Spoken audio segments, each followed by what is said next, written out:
हाँ, तो जब हमने लैंग्वेज और लिंग्विस्टिक्स की बात की थी, तो आप लोगों को याद है कि लैंग्वेज और लिंग्विस्टिक्स में हमने कुछ phonetic level, morphological level, syntactic level की भी बात की थी, स्ट्रक्चर ऑफ लैंग्वेज की भी बात की थी।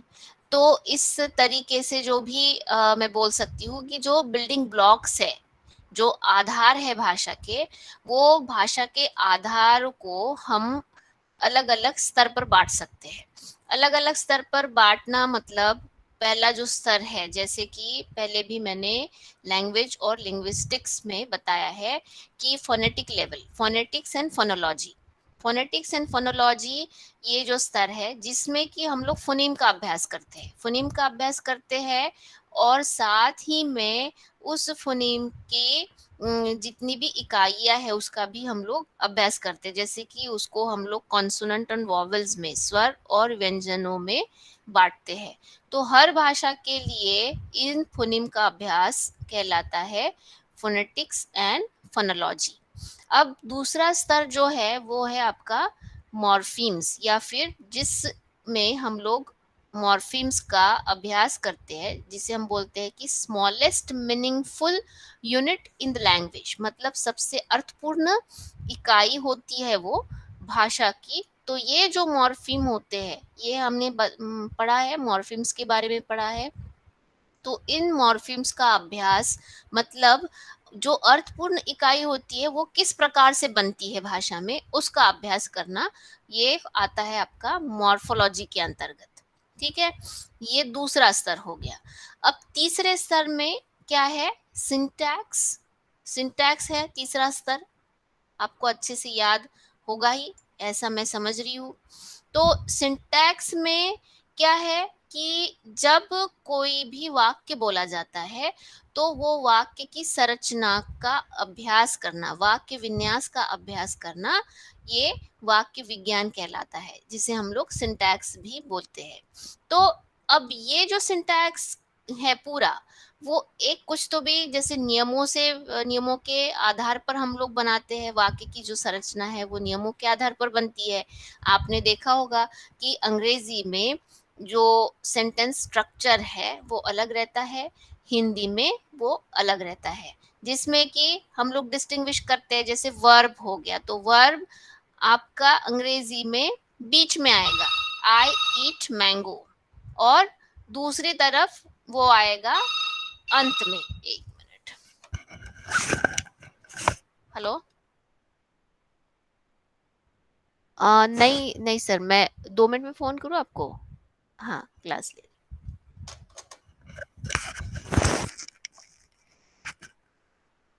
हाँ, तो ये जो पूरा सिंटैक्स है, वो सिंटैक्स जो नियमों के आधार पर होता है, उन नियमों के आधार पर हम लोग वाक्य की संरचना करते हैं। अब ये जो संरचना है वो कैसे होगी? अब वो संरचना में हम लोग वर्ब की पोजीशन को ही देख लेते हैं कि पहले अंग्रेजी में आपका वर्ब सिर्फ टिक नाउन के बाद आता है, आई ईट मैंगो। अब वैसे ही मैंने आम खाया, मैं आम खाता हूँ, तो ये खाता हूँ ये अंत में आ गया, मतलब ये जो वर्ब की पोजीशन है वो वर्ब की पोजीशन अंत में आ गई। तो इस तरीके से जो संरचना है, जो वाक्य की जो संरचना है, वो संरचना को हमारा अभ्यास करना, ये हम लोग सिंटैक्स कहलाते हैं। तो ये 3 लेवल तो मैंने बताई, फोनेटिक्स, फोनोलॉजी, मॉर्फोलॉजी और सिंटैक्स। तो मॉर्फोलॉजी के बारे में भी हमने पढ़ा है कि मॉर्फोलॉजी में हम लोग 2 तरीके की मॉर्फोलॉजी पढ़ते हैं। एक तो डेरिवेशनल मॉर्फोलॉजी, और दूसरी मॉर्फोलॉजी याद है आपको? इन्फ्लेक्शनल। Yes, इन्फ्लेक्शनल morphology. इन्फ्लेक्शनल और डेरिवेशनल। इन्फ्लेक्शनल को हम बोलेंगे रूप साधक, और डेरिवेशनल को बोलेंगे व्युत्पादक। व्युत्पादक रूपिमिक विश्लेषण, या फिर व्युत्पादक रूप विज्ञान। तो इसमें देख सकते हैं कि कई बार कई सारे प्रत्ययों के लगने के बाद वो शब्द का अर्थ बदल जाता है, वो उस शब्दों का रूप बदल जाता है, उस शब्द की ग्रामेटिकल कैटेगरी बदल जाती है।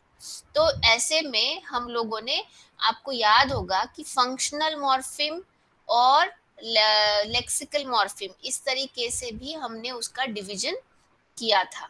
ठीक है, ये आपको फिर से एक बार वो मॉर्फिम वाला लेक्चर फिर से एक बार देखना है सबको। तो जैसे कि यहाँ पर आप देख सकते हैं कि एक कोई भी शब्द ले लीजिए, राष्ट्र, तो राष्ट्रीय, तो ई प्रत्यय लगा यहाँ पर। जैसे मैं बोलती हूँ लाइक, तो मैं उसको डिसलाइक भी बोल सकती हूँ, तो कौन सा प्रत्यय यहाँ पर लगा?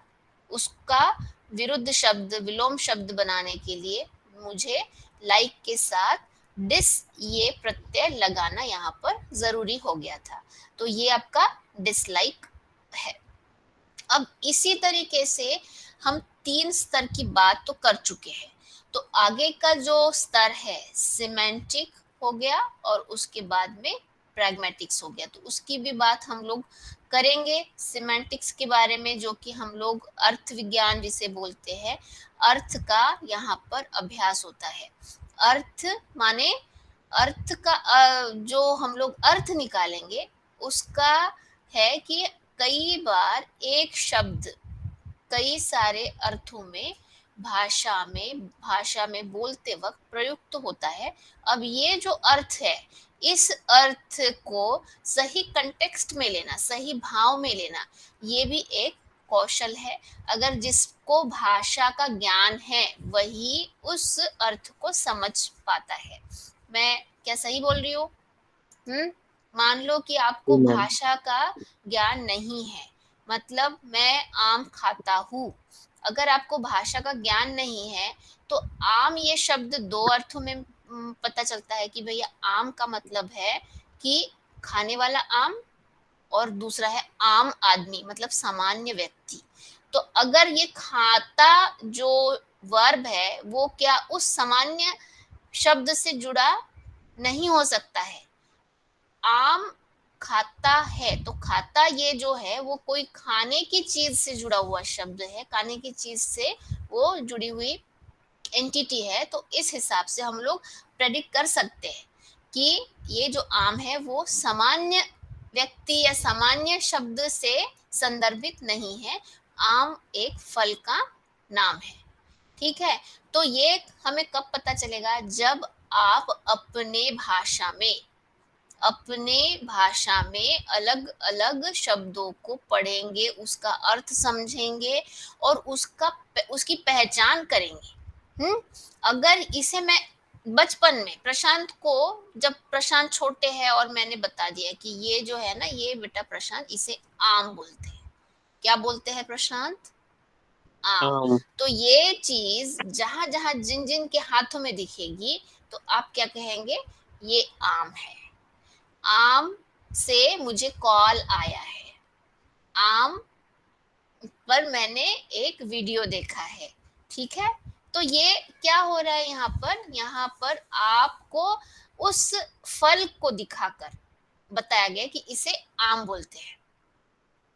अगर मैं आम दिखाऊं और आपको बोलूंगी ये तरबूज है बचपन में, तो आप उसे क्या कहेंगे? तरबूज ही कहेंगे।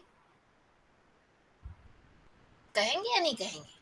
जी। तो इस तरीके से ये जो आपका रियलाइजेशन है, मतलब किसी भी भाषा में रियलाइजेशन होता है कि आप उस पर्टिकुलर चीज को अपने मस्तिष्क के अंदर उसका एक इमेज बना लेते कि भैया इसको या ये कहते हैं। अगर अब मान लीजिए छोटे बच्चे को, किसी भी छोटे बच्चे को बताइए कि ये फैन है, होता है छोटे बच्चे को माँ बाप सिखाते हैं ये फैन है, ये घड़ी है, ये टीवी है।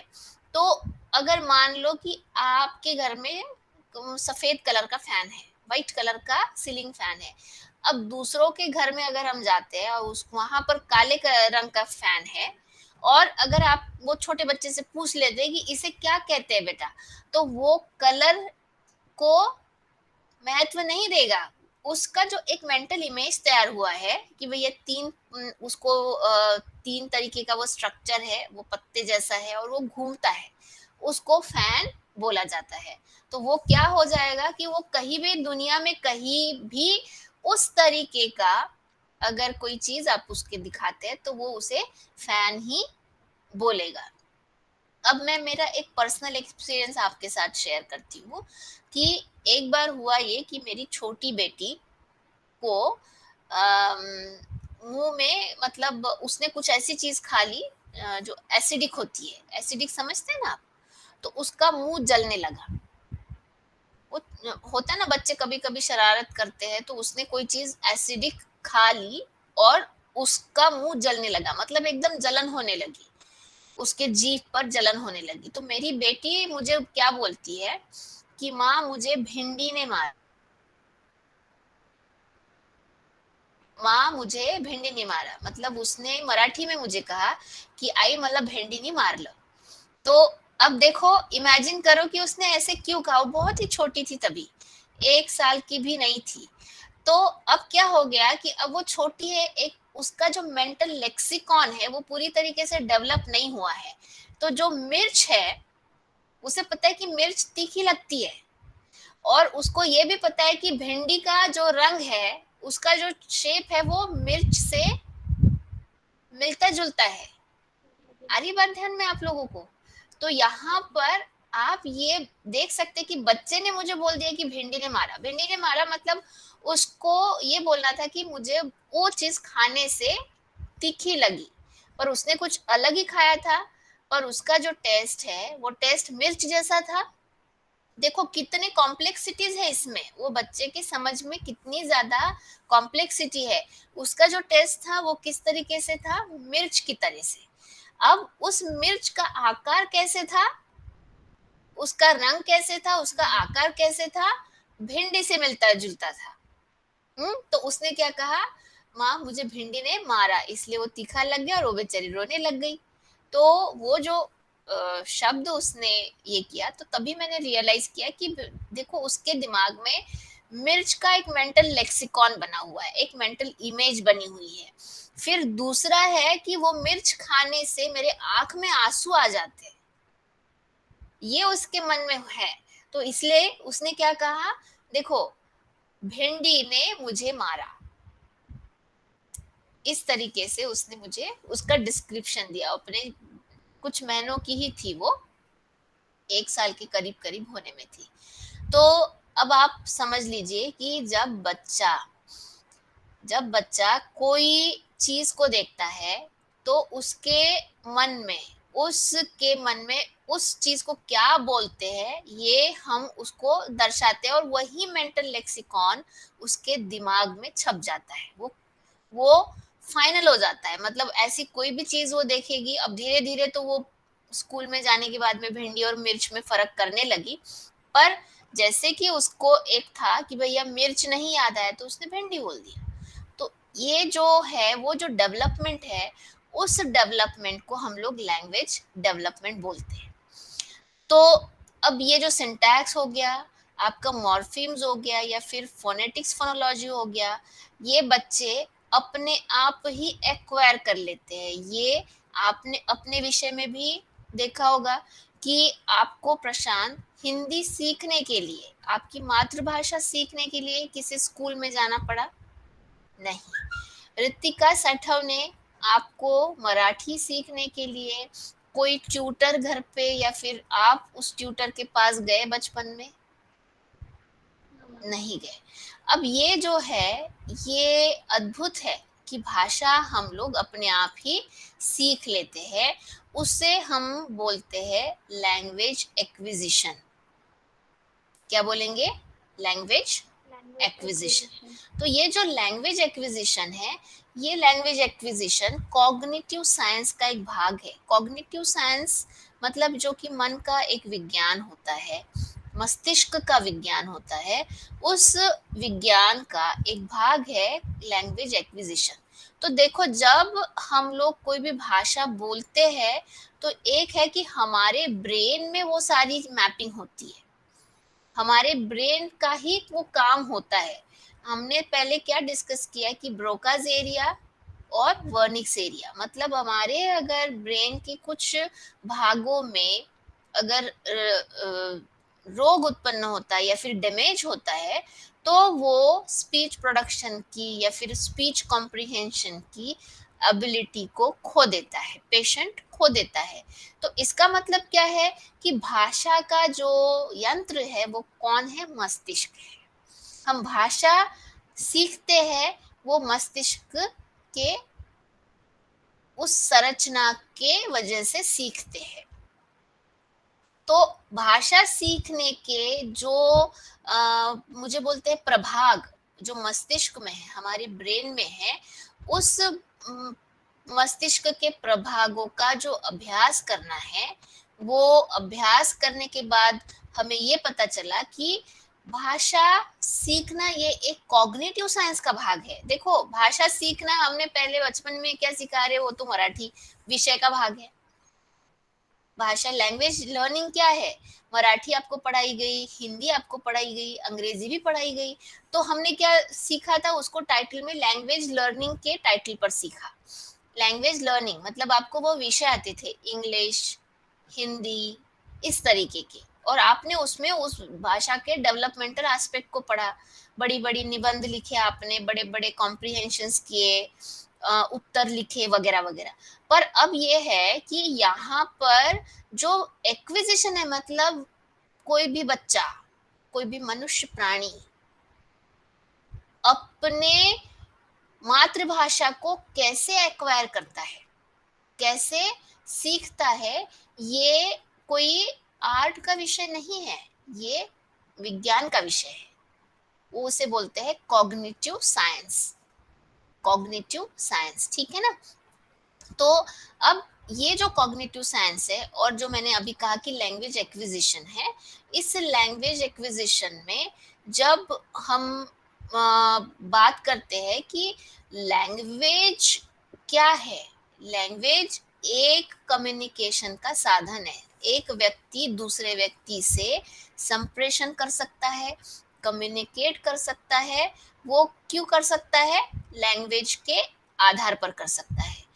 अब यहाँ लैंग्वेज जो एक व्हीकल की तरह काम करता है, एक वाहक है, अपने भाषा को, अपने विचारों को, अपने भावनाओं को दूसरों तक पहुंचाने का वो एक साधन है। तो ऐसे इसमें लैंग्वेज एक्विजिशन क्या होता है, कैसे होता है, उन वो कौन कौन से स्टेजेस पर तैयार किया जाता है, मतलब वो कैसे डेवलप होता है, ये सारी चीज़ें हमें एक एक करके सीखनी है।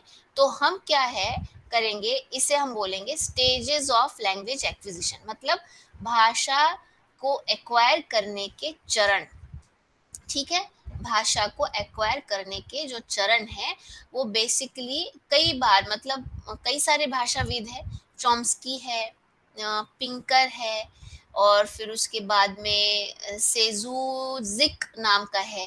तो ये लोगों ने क्या किया है कि उस भाषा एक्वायर करने के अधिग्रहण जिसे बोलेंगे, लैंग्वेज भाषा अधिग्रहण, लैंग्वेज एक्विजिशन के चरणों को एक बोलते हैं ना कि सब स्टेप्स में उन लोगों उसको बांटा हुआ है। तो उसमें से पहला चरण हम लोग आज डिस्कस करेंगे। तो सबसे पहला जो चरण है, वो पहला चरण भाषा अधिग्रहण का है बैबलिंग। बैबलिंग बोलते हैं उसे, या फिर कई बार उसे कुइंग भी बोला है, कुइंग बोला है। Cooing is the infants oral expression. Infants, तो कुइंग से ही हम लोग शुरू करेंगे, और फिर उसके बाद हम लोग बैबलिंग पर आएंगे।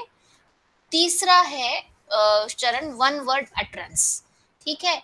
और चौथा आपका टू वर्ड अटरेंस है, और पांचवा है बेसिक अडल्ट सेंटेंस स्ट्रक्चर।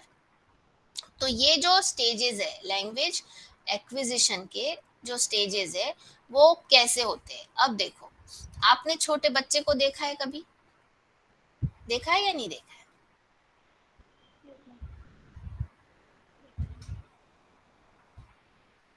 देखा है ना मैम वो, देखा है, एक एक शब्द छोटे बोलते बच्चे हुए। को तो देखा है ना, जो एकदम। तो कैसे करता है छोटा बच्चा, बता सकते हैं? आप देखा है आपने? पहले एक एक वर्ड बोलते हैं मैम। एक एक वर्ड बोलते हैं, अरे बाप रे, मैं छोटा बच्चा मतलब अभी, हे भगवान, आपने कौन से छोटे बच्चे को देख लिया? ये जो छोटा बच्चा है, वो छोटा बच्चा मतलब कुछ 1 महीने का 2 महीने का बेबी, छोटा सा। अब वो तो सिर्फ रोएगा। हाँ, सिर्फ रोएगा ना मैम, वो तो छोटा सा।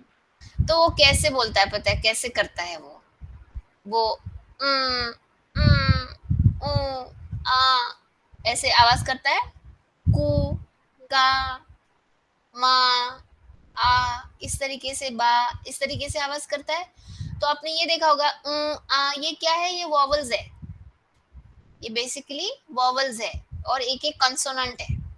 कहीं पर वो कंसोनेंट का उच्चार आपको देखने को, तो कभी आपने अगर छोटे बच्चे की आवाज को अगर सुना होगा, ऊ, आ, कू, का, इस तरीके से ही वो आवाज करते हैं। तो पहला जो क्यूइंग मतलब लैंग्वेज एक्विजिशन का पहला जो भाग होता है, वो होता है क्यूइंग। Queuing, COOING।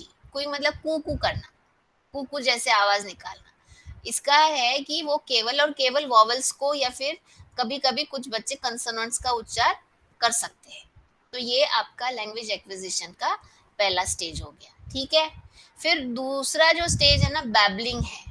बैबलिंग मतलब देखो, बच्चा जब थोड़ा बड़ा हो जाता है ना, वो बा बा बा बा बा, बा इस तरीके के साउंड्स निकालता है। बा बा बा बा, आपने एक्सपीरियंस किया होगा, अगर हो सकता है तो कल मैं वो कुछ साउंड्स को डाउनलोड कर दूंगी और फिर आपको बता भी दूंगी। तो ये सेकेंड स्टेज हो गया लैंग्वेज एक्विजिशन का, बैबलिंग। तो ये जो 2 स्टेजेस है, ये 2 स्टेजेस को आपने खुद अपने इर्द गिर्द एक्सपीरियंस किया होगा। फिर जैसे ही बच्चा बड़ा हो जाता है, तो पता है वो एक शब्द बोलता है, माँ, माँ, काका, बाबा, बोलता है या नहीं बोलता है?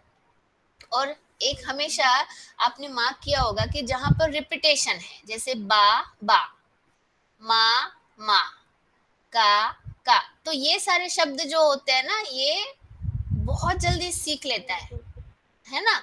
एक, तो देखो अपने जो रिलेशंस बने हैं, जैसे हम लोग बाबा बोलते हैं, माँ बोलते हैं, मामा बोलते हैं, काका बोलते हैं, तो ये जो उस बच्चे को अपने रिश्तेदारों के बारे में कैसे, मतलब ये काका ही बोला जाता है इसे, ये व्यक्ति जो है ये काका ही बोला जाता है या फिर बाबा ही है, इसका भी वो एक बहुत बड़ा साइंटिफिक रीजन मुझे यहाँ पर दिखा कि बच्चा छोटा होते ही वो रिपीटेशन ऑफ वर्ड्स करता है, बाबा, काका, तो भैया ये तुम्हारे बाबा, ये तुम्हारे काका, ये तुम्हारे मामा। तो इस तरीके से उसको इजी भी जाता है वो व्यक्ति को आइडेंटिफाई करना और उसको एक नाम देना कि भैया ये मामा है, ये काका है, ठीक है, भैया वगैरह बाद में, भैया बाद में। तो इस तरीके से जो थर्ड स्टेज है वो है आपका वन वर्ड प्रोनाउंसिएशन। फिर धीरे धीरे शब्दों में, उस शब्दों में कॉम्प्लेक्सिटी आती है।